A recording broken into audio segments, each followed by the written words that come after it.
Hello, welcome to the Nappy Frappe Cafe Quickie. And today we're going to be talking about the holidays. And in the holidays, it's about family and love and gifts and blessings. And my baby here is all of that to me. And so I want to talk about being a mom. Being a mommy, though he was born last October, so last December I did have him. Having him walking around and playing and interacting definitely gives all of this like just new meaning. And so I want to talk a little bit about being a mommy, being a mom. So first I want to talk about the joys of being a mommy to this beautiful baby boy. At the hospital, I think it was one of the weirdest things was I felt like I always knew him. Not when I first gave birth. I had a C-section, and I definitely didn't feel as attached as I thought I would immediately. And that made me a little nervous. And I couldn't really hold him at first because I had to be taken out of the OR. But when they gave him to me, I immediately had him latch on. Just for the sake of bonding, someone gave me that advice and said, you know, as soon as you get him, do skin to skin and give him your breast. So I did. And it felt like by the first day, by the middle of the first day, I looked and it was just like, I was trying to remember when I didn't have him. It almost felt like my whole life he was there. And so that was kind of weird, but awesome.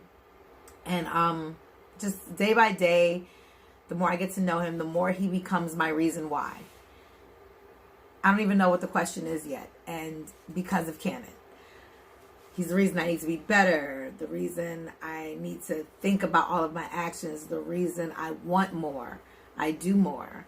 And that's very special. The bond is just, it's really indescribable. And from time to time, you hear a mom say something. It's like, yeah, that. But it feels like more. And I feel like I can see his whole life. I feel like I can see everything about his whole life. And I just want to like be there for all of it. Make it happy and the best. And at the same time, fear. The anxiety, oh my God. I'm afraid of everything. Everything and everyone. Because all at once, everyone's someone's child. Even Donald Trump becomes someone's child to me.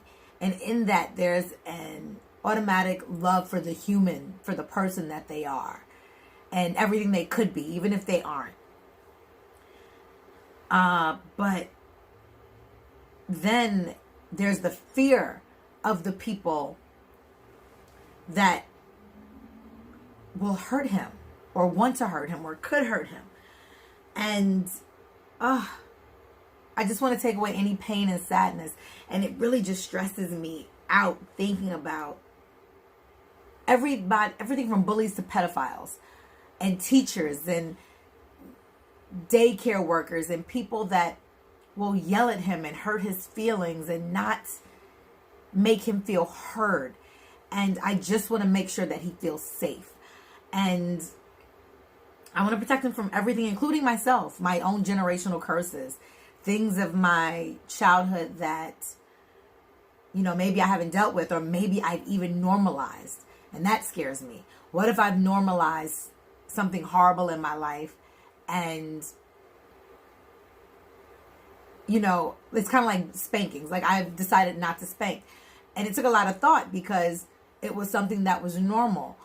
And I have to think in totality, what am I giving him? What am I providing him? What from my childhood just didn't work? What was not necessary? Or maybe the people that raised me just didn't realize that it really wasn't productive or conducive to making me the best human being that I could be.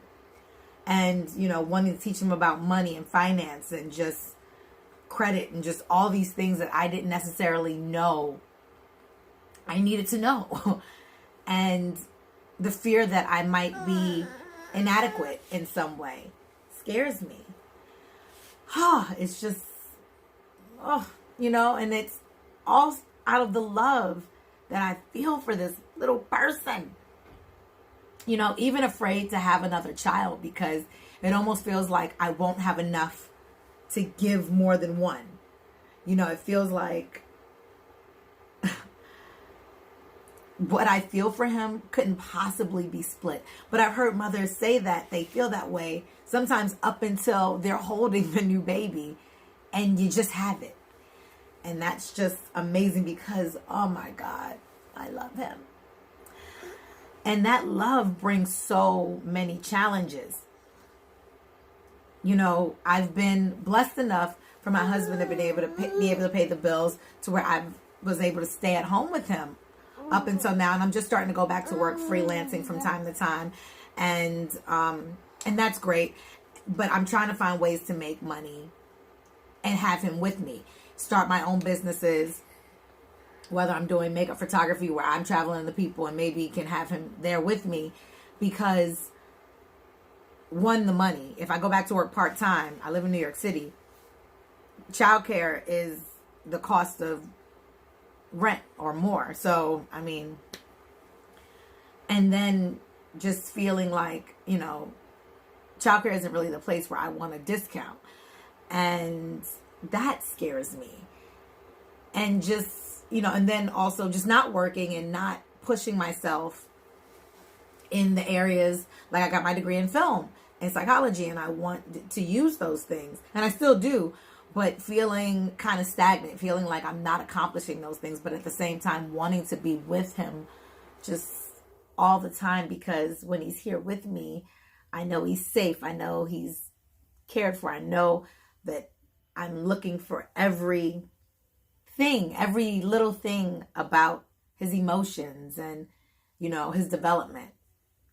And so, I really want to put him in a Montessori school, but they don't take them until they're 2. So the hope is to be able to find a way to work with him at least until he's in a good Montessori program. And even that'll probably still be half a day. So really trying to find a way to be successful, but be with him. And part of the challenge of yes, it's a blessing to wait. I don't regret waiting until my late 30s to have him. But waiting until your late 30s to have a child means that you don't have as many familial childcare options. Like grandmas have passed away, or even if they haven't, they're too old. And my family members have their own lives, and a lot of them have had their children and finally get their children off to school. They don't have time, especially on a regular, everyday basis, to watch the baby. Like I have friends that offer to babysit, and emotionally I'm still not even there yet to leave him with anybody else other than his father. But they're not everyday childcare. They're, you want to go out and have a break, go to the movies or something, which I just bring him with me. I'm that friend that shows up with the baby like, hey, can I go to your party? I've actually gotten put out of a party. I should have known when they carded me. I had the baby carried to me, but it's just like the person told me I could come. It was a bowling alley, but it was like at night. So my husband took the 10-week family leave, which was really, really great, really, really awesome, and a blessing for him to get the chance to bond. But 10 weeks went by so fast. And that was later on after Cannon was already like 6-7 months. I can't even imagine having to leave him when he was 12 weeks to go back to work. I still wasn't comfortable like leaving the room for too long to take a shower or anything like that when he was just still 12 weeks.